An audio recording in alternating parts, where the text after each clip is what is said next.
Bonjour bien-aimés dans le Seigneur, nous sommes arrivés lundi, le premier jour de la semaine. J'espère que vous avez passé un bon week-end, que vous avez été à l'église pour ceux qui ont pu et que le week-end s'est bien passé en famille.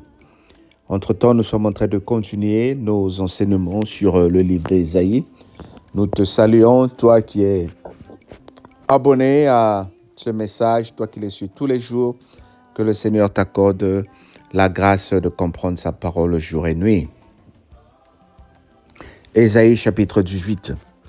Terre où retentit les criquetis des armées, au-delà des fleuves de l'Éthiopie, toi qui envoies sur mer des messagers, dans les navires de gens voguant à la surface des eaux. Allez, messagers, rapides vers la nation forte et vigoureuse, vers ce peuple redoutable depuis qu'il existe, nation puissante et qui écrase tout, et dont le pays est coupé par les fleuves. Vous tous, habitants du monde, habitants de la terre, voyez, je regarde tranquillement dans ma demeure, par la chaleur brillante de la lumière et par la vapeur de la rosée, au temps de la chaude moisson. Mais avant la moisson, quand la poussée est achevée, quand la fleur devient un raisin qui mûrit, il coupe les sarments avec des serbes. Il enlève, il tranche les serpes.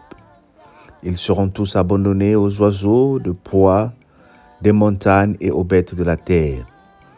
Les oiseaux de proie passeront l'été sur leurs cadavres, et les bêtes de la terre y passeront l'hiver.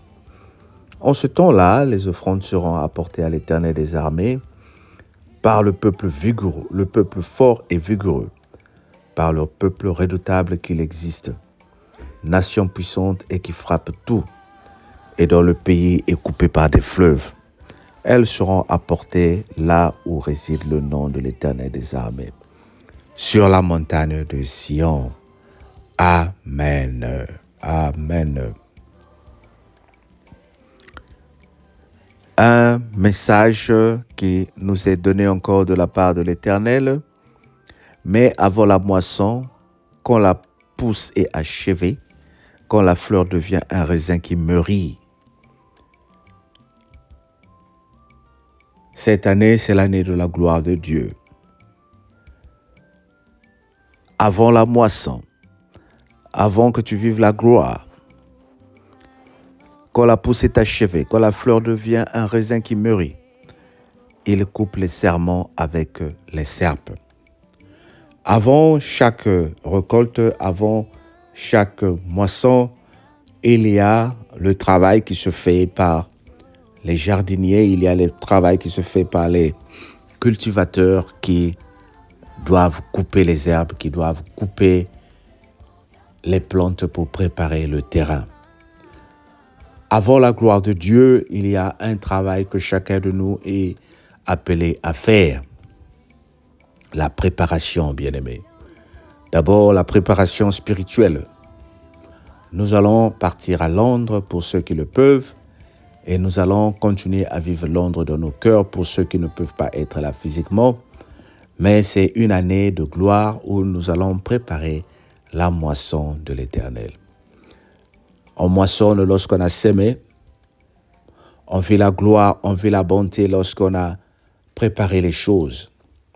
C'est la même chose que le Seigneur te demande ce matin. C'est de commencer à préparer ton champ. Avant que tu plantes, mais il faut d'abord enlever les mauvaises herbes. Il faut préparer le terrain. Il faut l'arroser. Il faut mettre le fumier. Il faut que tu prépares le terrain parce que le Seigneur est en train de vouloir apporter la gloire dans ta vie. Pour préparer le terrain, il faut que nous commencions à enlever tout ce qui ne témoigne pas le nom de Jésus-Christ dans nos vies. Nos anciens comportements, le péché, la colère, le mensonge, l'adoration des idoles, le traditionnalisme et autres choses qui font que tu ne peux pas voir la gloire de Dieu. Il y a ces choses que le Seigneur nous donne de déraciner. Il y a ces choses que le Seigneur nous donne de préparer. Tu veux vivre la gloire de Dieu et je veux vivre la gloire de Dieu.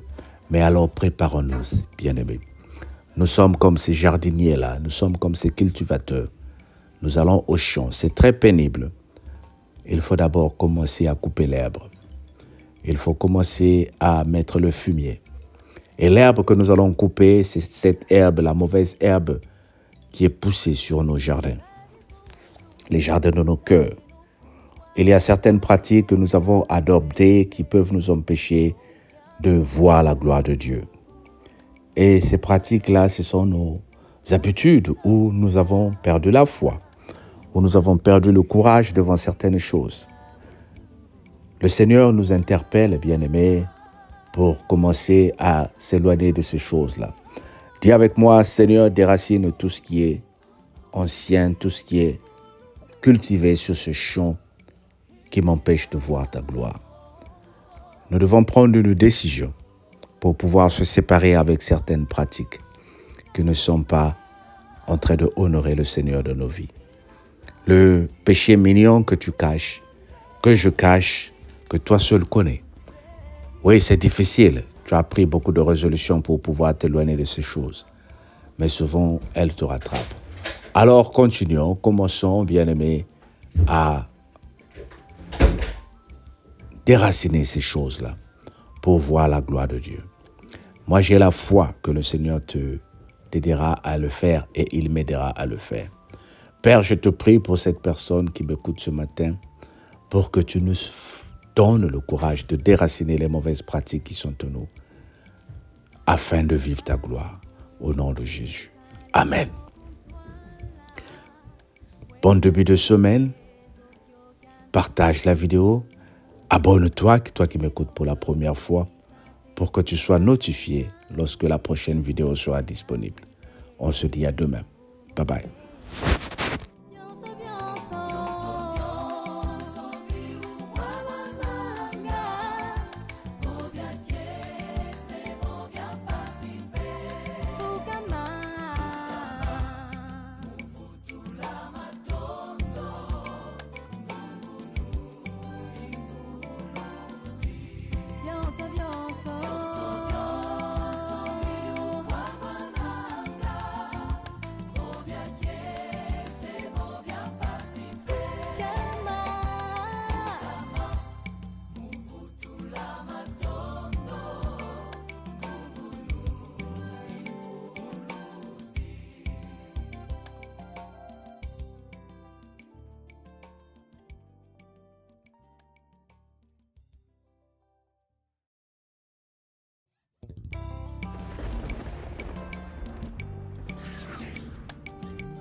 Tambul